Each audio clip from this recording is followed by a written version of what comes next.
En début de carrière en enseignement, on entend souvent parler d'une liste de priorités. C'est quoi une liste de priorités? C'est quoi les critères pour y accéder?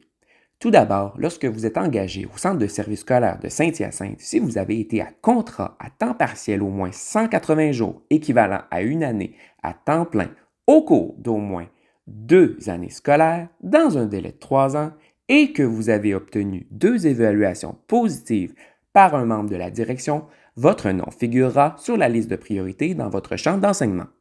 Vous êtes alors considéré comme un enseignant dit précaire.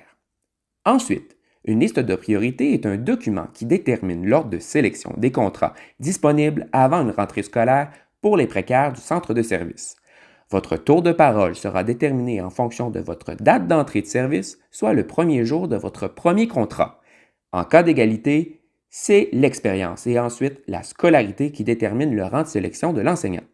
Il est à noter que la liste de priorités n'est disponible que pour les gens possédant une qualification légale d'exercice de la profession enseignante. Il peut s'agir du brevet d'enseignement, d'un permis d'enseigner ou d'une autorisation provisoire d'enseigner. Un poste régulier vous sera offert si un de ceux-ci est disponible lors de votre tour de parole au bassin des précaires. Enfin, pour être un enseignant permanent, vous devez avoir accompli 2 années complètes sur un poste régulier à temps plein au centre de service scolaire.